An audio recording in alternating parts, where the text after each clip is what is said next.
और बात करते हैं दिल्ली से आ रही एक बड़ी खबर की। दिल्ली में बाढ़ का खतरा मंडरा रहा है क्योंकि यमुना खतरे के निशान को पार कर गई है। जी हां, यमुना का जलस्तर लगातार बढ़ रहा है और खतरे के निशान को यह पार कर गया। दिल्ली के निचले इलाकों में बाढ़ का खतरा सामने आ गया है और कहा यह जा रहा है कि जो निशान है खतरे का उससे काफी ऊपर यमुना का जलस्तर पहुंच गया। ये बड़ी खबर आपको बता रहे हैं। निचले इलाकों में, दिल्ली के निचले जो इलाके हैं जो यमुना से सटे हुए हैं, वहां बाढ़ का खतरा मंडरा रहा है क्योंकि बाढ़ का खतरा इन इलाकों में इसलिए सबसे ज्यादा क्योंकि यमुना का जलस्तर लगातार तेजी से बढ़ता जा रहा है।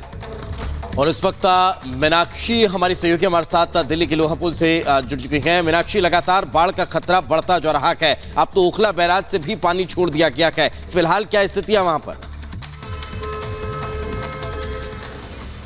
बिल्कुल, और सीधे तस्वीरें में दिखाती हूँ आपको कि देखिए किस तरीके से ये जो लोहा का पुल है यहाँ बैरिकेडिंग लगा दी गई है। इसके अंदर पानी भर गया है और यही वजह रही कि मंगलवार से ही यहाँ पर ट्रेनों की जो आवाजाही है वो बंद कर दी गई है। अब इससे सटा हुआ जो यमुना का क्षेत्र है वो आपको दिखाते हैं। उसका सैलाब आप देख करके समझ सकते हैं कि किस तरीके से यमुना जो है वो खतरे के निशान के अब ऊपर बह रही है। 207 मीटर जो बताया जा रहा था खतरे के निशान के ऊपर, ये सैलाब देख करके आप अंदाजा लगा सकते हैं कि किस तरीके से ये बह रही है। और इसकी वजह से अगर हम ईस्ट दिल्ली वेस्ट की बात करते हैं तो आंकड़े ये है कि 8,000 फैमिली इसकी वजह से प्रभावित हुई है। उन्हें सुरक्षित स्थानों पर शिफ्ट किया जा रहा है। और आपको एक बार फिर से याद दिला देते हैं कि 1978 में जो सैलाब आया था, जो मंजर देखने को मिला था, किस तरीके से देश की राजधानी दिल्ली पूरी तरीके से डूब गई थी और यही हालात यहां पर बने हुए हैं। मौसम विभाग ने यही वजह है कि यहां ऑरेंज अलर्ट दिल्ली के लिए जारी किया हुआ है। और इतना ही नहीं, हरियाणा के हथनीकुंड बैराज से लगभग 3 लाख क्यूसेक से ज्यादा पानी छोड़ा गया है, जिसकी वजह से यह स्थिति और खराब होते जा रही है और यहाँ जो जलस्तर है वो बढ़ते जा रहा है। यहाँ आसपास जो लोग रहते हैं वो भी इसकी वजह से प्रभावित हो रहे हैं। हम दोनों तरफ की अगर आपको तस्वीरें दिखाएं तो दोनों तरफ कुछ फैमिलीज रहती है, ये भी यहाँ प्रभावित है। लेकिन अगर इसके पूरे क्षेत्र की हम बात करते हैं ईस्ट दिल्ली की, तो 8,000 फैमिली ऐसी है जो कि इसकी वजह से प्रभावित हुई है। लगातार बारिश जो है वो दिल्ली में भयावह हो रही है। 153 mm बारिश दर्ज की गई है, जो कि एक लंबे समय के बाद, एक लंबे अंतराल के बाद इतनी बारिश दर्ज की गई है। और फिर से वही हालात बनते जा रहे हैं कि दिल्ली कभी भी डूब सकती है और यमुना का जो जलस्तर है, क्योंकि वो अब खतरे के निशान के ऊपर 207 मीटर चला गया है। पहले ही ऑरेंज अलर्ट IMD के द्वारा जारी किया गया था और मौसम विभाग ने साफ तौर पर कहा था कि अगर ये इसके ऊपर जाता है, खतरे के निशान के ऊपर यमुना बहती हुई नजर आती है, तो फिर थोड़ी मुश्किलें हो सकती है। आपको सावधानियां बरतनी होंगी और सावधानियां बरतने के लिए ही, सावधानियां बरतने की वजह से ही यहाँ पर जो फैमिलीज है उन्हें शिफ्ट किया हुआ है। मैं अपने सहयोगी विजय CP सिंह से कहूंगी कि वो लगातार आपको जो तस्वीरें है वो दिखाते रहे कि यहाँ पर जो रहने वाले घर है वहाँ के लोग भी इसकी वजह से प्रभावित हुए हैं और इसके अलावा निचले इलाके में जो लोग रहते हैं वो भी प्रभावित हुए। और ये दिल्ली के सिर्फ इस जगह लोहे के पुल की स्थिति नहीं है, बल्कि अनूप आपको समझना होगा कि इसके जो लगे हुए सटे हुए इलाके हैं वहां पर भी इसका प्रभाव देखा जा रहा है और पूरी दिल्ली में इसका प्रभाव देखा जा रहा है।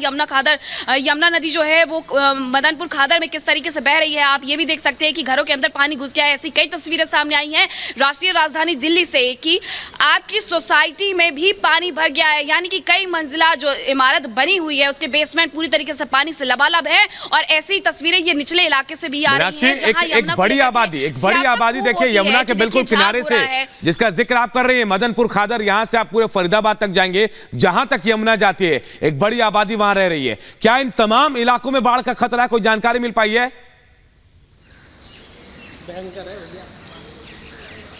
बिल्कुल अनूप, और यही मैं आपको जानकारी दे रही हूँ, यही दर्शकों को हम बता रहे हैं कि देखिए किस तरीके से जो यमुना का जलस्तर है वो क्योंकि अब खतरे के निशान के ऊपर आ गया है, इस वजह से यहाँ पर दिक्कतें बढ़ गई है, परेशानियां बढ़ गई हैं और लोगों को भी इफेक्ट पड़ना कहीं ना कहीं शुरू हो गया है।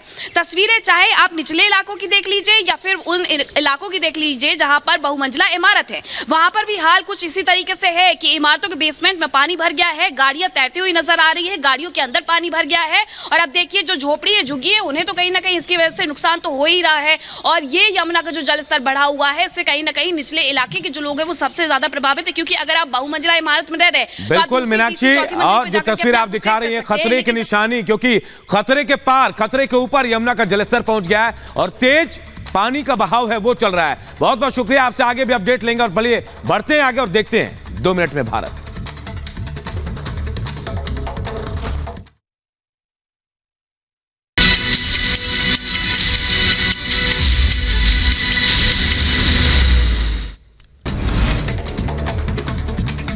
मनाली में भारी बारिश और भूस्खलन का कहर, तबाही की तस्वीरें आई सामने। कुल्लू से सामने आई तबाही की तस्वीरें। पानी के तेज बहाव में बहा कई किलोमीटर हाईवे, घर, होटल और दुकानों में भी भारी नुकसान। हिमाचल में बाढ़ और बारिश की वजह से हालात बेकाबू। अब तक 31 लोगों की मौत हुई, 200 से ज्यादा मकान क्षतिग्रस्त हुए। अमरनाथ यात्रा के लिए 10वां जत्था हुआ रवाना। जत्थे में 7,805 यात्री जम्मू के भगवती नगर बेस कैंप से गुफा के लिए रवाना हुए। श्रद्धालुओं में दिखा जबरदस्त उत्साह। हैदराबाद में गैस रिसाव के बाद लगी आग। हादसे में बच्चों समेत 7 लोग घायल हुए। आंध्र प्रदेश में पुलिस को मिली बड़ी कामयाबी। प्रदेश में मादक पदार्थ तस्करी करने वाले 317 लोगों को गिरफ्तार किया गया है। असम के तिनसुकिया में घर में सिलेंडर ब्लास्ट के बाद लगी भीषण आग। कई झुग्गी झोपड़ियां जलकर राख हुई। दमकल कर्मियों ने पाया आग पर काबू। आंध्र प्रदेश के नेल्लोर में Shri Damodaram Sanjeevaiah thermal power station में आग लगी। दमकल कर्मी आग बुझाने में जुटे। झारखंड के धनबाद में एक स्कूल में बिंदी लगाकर आने पर टीचर ने छात्रा को मारा थप्पड़। आहत 10वीं की छात्रा ने कमरे में फंदे पर लटककर खुदकुशी की। नाबालिग छात्रा के सुसाइड मामले में स्कूल के टीचर और प्रिंसिपल गिरफ्तार। सुसाइड नोट से हुआ खुलासा। परिजनों ने मुआवजे की मांग की। दिल्ली में यमुना नदी का जलस्तर खतरे के निशान के पार। निचले इलाके में पानी भरा। प्रशासन ने बोट के जरिए लोगों का रेस्क्यू किया। बंगाल पंचायत चुनाव में हिंसा को लेकर बीजेपी हमलावर ममता सरकार पर उठाया सवाल। पूछा, बंगाल में मां, माटी और मानुष का क्या हुआ? हिंसा पर विपक्ष खामोश क्यों है? भोपाल में गृह मंत्री अमित शाह की अध्यक्षता में कई महत्वपूर्ण बैठक हुई। बीजेपी दफ्तर में मध्य प्रदेश विधानसभा चुनाव को लेकर मंथन हुआ।